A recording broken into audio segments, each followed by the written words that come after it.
کے سامنے سبق پیش کر رہا ہوں. تو آج بھی حضرت سیدنا شیخ عبدالقادر جیلانی رضی اللہ تعالیٰ عنہ کی بارگاہ میں خراج تحسین پیش کرنے کے لیے ایک دو باتیں عرض کرنا چاہتا ہوں. دعا فرمائے رب العزت میری زبان پر کلمۃ الحق جاری فرمائے. آمین.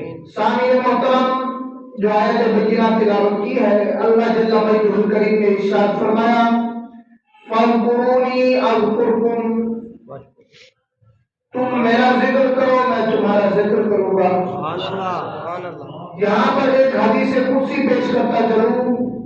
نبی پاک صلی اللہ تعالی علیہ وآلہ وآصحابہ وبارک وسلم نے ارشاد فرمایا میرے غلاموں، اللہ فرماتا ہے اگر تم مجھے اکیلے بیٹھ کر میرا ذکر کرو گے تو میں رب فرشتوں کی جماعت میں تمہارا ذکر کروں گا. تو پھر میں کیوں نہ کہوں، یہ جو آیت کے مصداق ہے وہ سیدنا عبدالقادر جیلانی ہے. اس آیت کے مصداق جو ہے وہ حضرت داتا علی حجویری ہیں. اس آیت کے مصداق بابا فرید الدین گنج شکر ہے.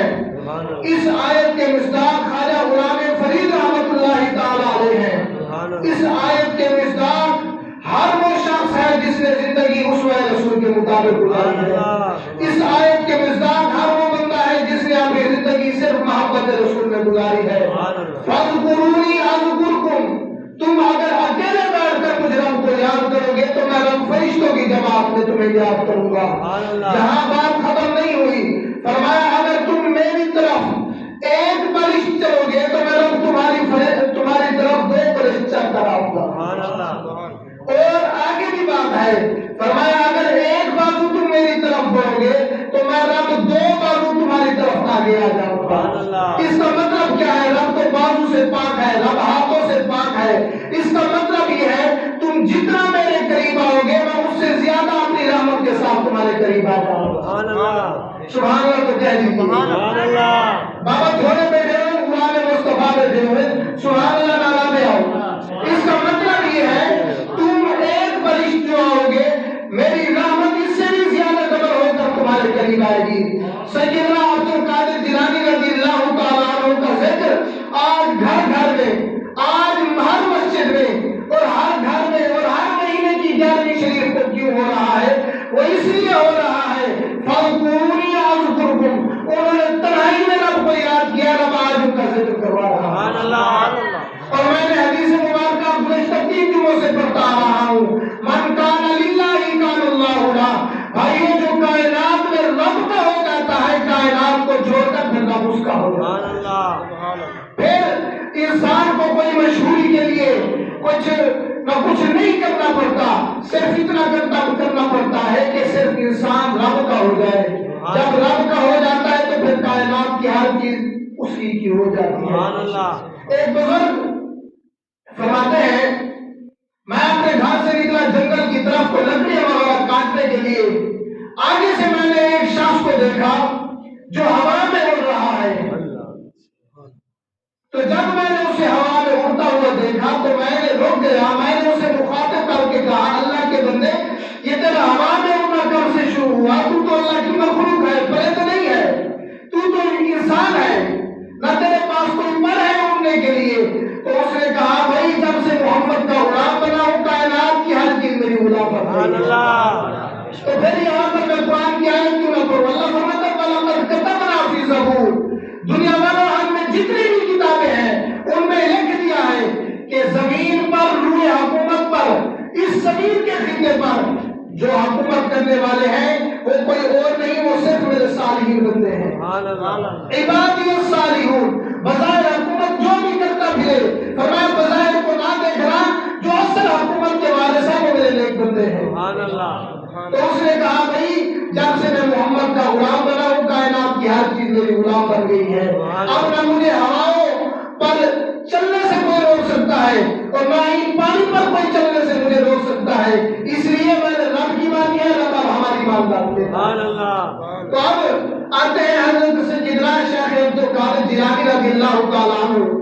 آپ کا ایک مرید تھا جو حضرت علامہ ابن جوزی علیہ الرحمہ کے پاس پڑھا کرتا تھا.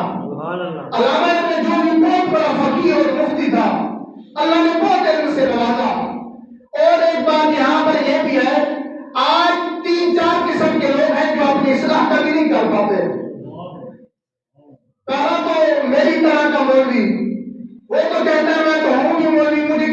اصلاح کی ضرورت نہیں. اور دوسرا جو ملک ہوتا ہے اسے بھی اصلاح پوری زندگی اس کی اصلاح نہیں ہو سکتی. چودھری کی اصلاح پوری زندگی نہیں ہو سکتی. اصلاح اسی کی ہوتی ہے جو اپنے آپ کو جھکانا سیکھتا ہے, جو گردن جھکا کے رکھتا ہے, اور جو کہتا ہے میں ملک ہوں, میں پیر ہوں, میں چودھری ہوں, یاد رکھنا وہ اپنی اصلاح کبھی نہیں کر سکتا. تو یہ علامہ ابن جوزی یہ بڑا عالم تھا, اللہ نے علم دیا تھا تو علم کا گھمنڈ تھا. جس کے پاس مال ہو تو اسے مال کا گھمنڈ ہوتا ہے. میرے پاس بڑا مال ہے, مجھے کسی کی کیا ضرورت. اس کے پاس علم تھا, اسے علم کا گھمنڈ تھا کہ میرے پاس کا عالم ہی نہیں کائنات میں. تو اب حضور غوث پاک کا ایک مرید تھا جو ان علامہ صاحب کے پاس پڑھنے کے لیے جاتا تھا. تو یہ علامہ صاحب روزانہ ہی کہتے حضور غوث پاک کے مرید کو کہ آپ کے پیر کو آتی جاتی تو ہے کچھ نہیں, رش بڑا ہوتا ہے. سبحان اللہ. کیا کہا؟ رش بڑا آدھی میں نہیں کرتے شیطانی تیرے پیر وہ تیرے پیر کو رش بڑا ہوتے. دنیا آدھی کی روح پتہ ہی لگتا دنیا آدھی کی روح. تو وہ ایک دن بیچارہ اس نے سنی بات, دوسرے دن بھی سنی, وقت گزرتا گیا, روزانہ ہی اسے تانا دیتا تیرے پیر کو آتا تو کچھ نہیں, رش بڑا ہوتا ہے. تو لوگ کیا کہتے ہیں نا, کسی کو کوئی روک سکتا ہے. بابا حضور غوث پاک کو لوگوں نے نہیں چھوڑا تو ہم تو چھوٹے امام ہیں نا. پھر سبحان اللہ. تو ہمارے بارے میں تو بڑی بڑی باتیں ہوتی ہیں تو ہم بھی تو برداشت کر سکتے ہیں نا. یہ پیچھے سے یہ طریقہ چلا آ رہا ہے. اب شاگرد روزانہ سنتا. ایک دن اس نے کہا حضور آپ میرے استاد ہیں, اللہ کرے شاگرد بھی ایسے ملے. سبحان اللہ. اللہ کرے شاگرد بھی ایسے ملے. یہاں پر میں ایک بات سناتا جاؤں. سلطان ہارون رشید تھا, اس کا بیٹا پڑھتا تھا حضرت امام نسائی کے پاس. امام نسائی بہت بڑے عالم دین تھے, محدث تھے, اور یہ وہ عالم تھے جب آپ خطاب فرماتے تو آپ کے خطاب کے دوران کئی لوگ ایسے تھے جو دیدار مصطفیٰ کرتے تھے. سبحان اللہ. صرف خطاب سنتے ہوئے لوگ دیدار مصطفیٰ کرتے تھے. یار جن کا خطاب سنتے ہوئے لوگ دیدار مصطفیٰ کرے, مجھے یہ بتائیں جو خود خطاب سنائے یا حدیث مصطفیٰ پڑھائے, کیا انہیں حضور کی زیارت نہیں ہوتی؟ سبحان اللہ. اب سلطان ہارون رشید بادشاہ ہے. کیا ہے؟ بادشاہ ہے. اب یہ بادشاہ مدرسے کے قریب سے گزر رہا تھا. بادشاہ کا بیٹا امام نسائی کو یعنی اپنے استاد کو وضو کرا رہا تھا. سبحان اللہ. کیا کر رہا تھا؟ وضو کرا رہا. بولو تو صحیح. وضو کرا رہا تھا. اب وضو کرا رہا تھا, استاد صاحب پاؤں دھو رہے تھے اور بادشاہ وقت کا بیٹا پاؤں پر پانی ڈال رہا تھا. سبحان اللہ. بادشاہ نے جب یہ دیکھا تو بادشاہ غصے سے لال بھی نہ ہوا. اب اس کے پاس مرید وزیر جو ساتھ تھے انہوں نے کہا کہ آج مولوی کی خیر نہیں, آج مولوی کی خیر نہیں. جس طرح ہمیں پہلے ڈر لگتا ہے کہ آ جائے نا تو پھر ہم کہتے ہیں آج ساری خیر کیا نہیں, نارائن پر دیا ہوتا ہے آج ساری خیر کیا نہیں, آج صاحب نے ہم سے نماز پڑھا جو ہے. تو جب امام نسائی کے پاس بادشاہ آیا, بادشاہ نے آتے ہوئے کوئی بات نہ پوچھی, اپنے بیٹے کو منہ کے اوپر تھپڑ رسید کر دیا. کیا کر دیا؟ تھپڑ مار. امام نسائی نے پوچھا آپ نے کیوں مارا ہے؟ تو اپنے بیٹے سے ہارون رشید مخاطب ہو کر کہہ رہا ہے, ہارون رشید نے کہا بیٹا ایک ہاتھ سے اپنے استاد کے پاؤں پر پانی ڈالو, دوسرے ہاتھ سے اپنے استاد کے پاؤں پہ وصل کرو. سبحان اللہ. تو یہ دور بھی تھا. تو جب دور یہ تھا تو پھر بادشاہ وقت کے بچے بھی عالم دین بنا کرتے تھے. بادشاہ وقت کے بچے بھی وقت کے کلندر بنا کرتے تھے. لیکن جب سے ڈوری بدلی ہے تہذیب بھی ختم, ادب بھی ختم, والدین نے بھی کچھ نہیں سمجھایا, تو پھر بچے جو ہے یزیدی فنکار بنتے ہیں. پھر بچے علی سنگھ کے غلام بنتے ہیں, محمد کے غلام نہیں بنتے. سب سے پہلی ادب کی ضرورت ہے. ہم نے یہ چیزیں اپنی اولاد کو نہیں سکھائی. بیٹا پہلی چیز ادب ہے, اور جب تک بچے کے دل میں استاد کا ادب ہی نہ ہو تو بچہ ہاتھ پڑے گا. سبحان اللہ. تو اب بات بہت لمبی ہو گئی. حضرت امام ابن جوزی رحمۃ اللہ تعالی علیہ کافی دفعہ یہ بات کہی تھے استاد کو کچھ نہیں آتا جاتا, رش بڑا ہوتا ہے. ایک دن استاد کو شاگرد کہتا ہے حضور روزانہ مجھے ایسے نہ کہا کرے, ایک مہربانی کرے آج چلے میرے استاد کے پاس، میرے پیر کے پاس۔ سبحان اللہ۔ تو اس نے کہا میں چلتا ہوں تیرے پیر کے پاس۔ تو پیر صاحب کے پاس آئے حضرت۔ اس وقت نظام یہ ہوتا تھا کہ قاری صاحب جو قرآن مجید کی آیت پڑھتے تھے، پھر حضور غوث پاک ان کی تشریح فرماتے، وضاحت فرماتے، تفسیر بیان فرماتے۔ سبحان اللہ۔ تو اب قاری صاحب نے آیت پڑھی، حضور غوث اعظم رضی اللہ تعالیٰ عنہ ان کے علم پر بھی قربان، سبحان اللہ۔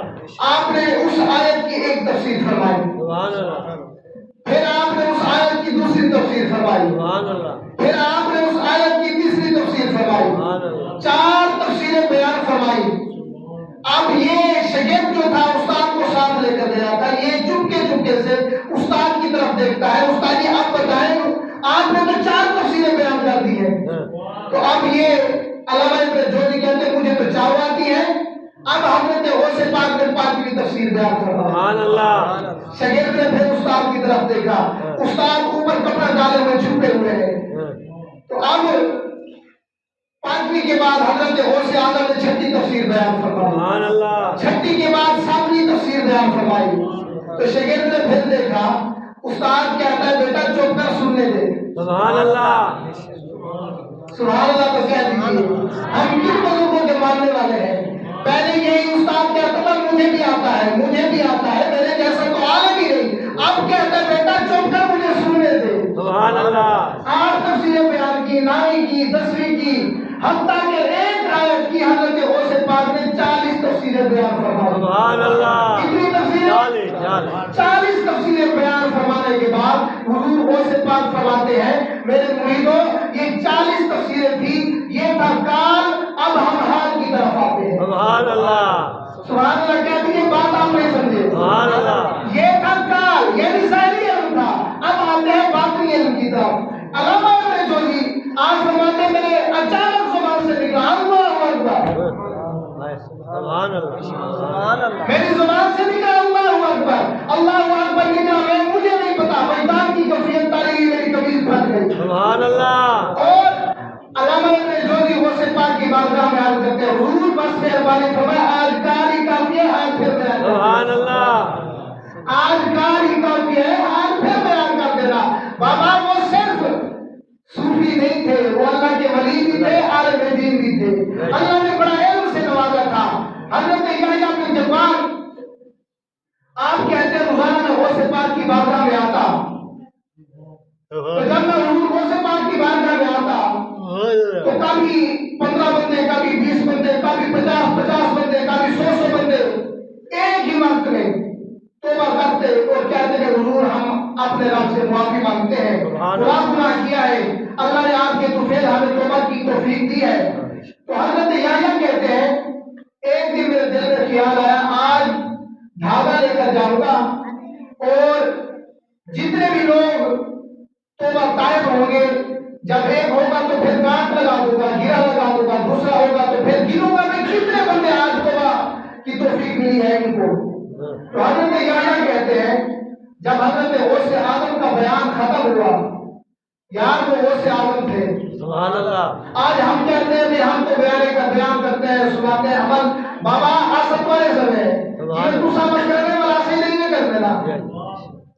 ہم کیا کہہ کے تھکتے ہیں میں اپنی مساجد کو نمازوں سے بھرو تو پھر نہیں سنا جاتا، تو پھر ساتھ رہے کوئی نہیں تو کوئی نہیں مل سکتے۔ تو حضرت یحییٰ کہتے ہیں جب آپ کا خطاب ختم ہوا تو ایک طرف سے 15 بندے کھڑے ہوئے، حضور اللہ کی بارگاہ میں توبہ کرتے ہیں ڈکیتی سے۔ ایک طرف سے 15 بندے کھڑے ہوئے، دوسری طرف سے پھر 15 سے بات گزرتی ہوئی 50 پہ چلی گئی، 50 ادھر سے کھڑا ہوتا ہے، 50 ادھر سے کھڑا ہوتا ہے، درمیان سے فرماتے ہیں میں نے کوشش کی جلدی گرا لگاؤ۔ فرمایا جب جلدی گرا لگانے لگا حضرت غوث اعظم منبر پر تشریف فرما تھے، فرمایا یحییٰ ہم دلوں کی گرے کھول رہے ہیں، تو گرے لگا رہا ہے۔ سبحان اللہ۔ سبحان اللہ۔ سبحان اللہ تو کہہ دیجیے بات ختم ہو گئی ہے۔ سبحان اللہ۔ یحییٰ ہم دلوں کی جو ہے گرہ کھول رہے ہیں، تو دلوں کی جو ہے گرہ لگا رہا ہے، ایسا نہ کرو، ہم تو گرہ کھولنے والے ہیں۔ سبحان اللہ۔ بابا جب ان کے دعوت سے وابستہ ہو گیا تو پھر کائنات میں اسے کسی چیز کی ضرورت نہیں پڑتی، پھر جو ان کا ہو گیا کائنات میں خدا کی عزت کی قسم ہے مصطفیٰ کا ہو گیا۔ پھر رب فرماتا ہے اور حضور فرماتے ہیں من کان للہ کان اللہ کا ہی ہونا۔ سبحان اللہ۔ آخر میں اگر اس حوالے سے ایک بات نہ کروں، آج سے اس ہستی کا اور شروع ہو رہا ہے جس نے اپنے وقت کے فرعونوں کو حضور کی عزت کے حوالے سے للکارا۔ سبحان اللہ۔ میری مراد مجاہد ختم نبوت، سبحان اللہ۔ اسیر ناموس رسالت، امیر المجاہدین حضرت علامہ خالد حسین رضوی رحمۃ اللہ تعالی علیہ، سبحان اللہ۔ آپ کا اور سے مبارک شروع ہے۔ سبحان اللہ۔ جس سے ہو سکے وہ جائے، جس سے نہ ہو سکے گھروں میں ایصال ثواب کرے۔ خدا کی عزت کی قسم اس بابے نے ہمیں یہ جذبہ دیا ہے کہ اگر تمہاری ٹانگیں نہ بھی ہو، دل میں حضور کی محبت ہو تو تم کامیاب ہو۔ سبحان اللہ۔ اور ہمیں سبق یہ دیا ہے کہ ٹانگیں نہ ہونے کے باوجود بھی بندہ حضور سے محبت کرے اور دنیا اسے امیر المجاہدین کہے، اگر ٹانگیں ہو بھی صحیح بندہ حضور کی بات نہ کرے تو پھر اس پر افسوس ہے۔ آج ہم اس ہستی کی بارگاہ میں بھی خراج تحسین پیش کرتے ہیں۔ میرے رب العالمین سے دعا ہے اللہ پاک ہم سب کو اس جیسا جذبہ عطا فرمائے، اللہ پاک ہم سب کو حضور کی غلامی نصیب فرمائے۔ واہ کیا جود و کرم ہے شاہ بطحا تیرا، نہیں سنتا ہی نہیں مانگنے والا تیرا، اور تیرے در کا دربار ہے جبریل اعظم، تیرا مدح خواہ ہر ولی و ولی ہے، حبیب جس کے لیے عرش اعظم یہ اس رہنمائے لامکان کی گلی ہے، اور جس کے لیے ہم ہر وقت حضور کی بات کر رہے ہیں، حضور کے غلاموں کی بات کر رہے ہیں، غوث اعظم کی بات کر رہے ہیں، داتا گنج بخش کی بات کر رہے ہیں، صرف اس لیے کر رہے ہیں کہ قیامت کا دن ہو حضور آپ اتنا کہہ دیں تمنا ہے فرما یہ روز محشر، سبحان اللہ۔ تمنا ہے فرما یہ روز محشر، یہ تیری رہائی کی چٹھی ملی ہے، قیامت کا دن ہو اور حضور فرما دے میرے غلام تو جا میں جانوں اور میرا رب جانے، سبحان اللہ۔ میں جانوں اور میرا رب جانے۔ خدا کی عزت کی قسم پھر جو مصطفیٰ کا ہوتا ہے نا پھر مصطفیٰ اسے اکیلا نہیں چھوڑتے، شرط ہے کہ یہ ہے بندہ گناہ گار ہو پر مصطفیٰ کا غلام ہو، گناہ گار ہونا کوئی عیب نہیں، مصطفیٰ کا غلام ہونا ضروری ہے۔ اللہ پاک ہم سب کو حضور کی غلامی نصیب فرمائے۔ تاجدار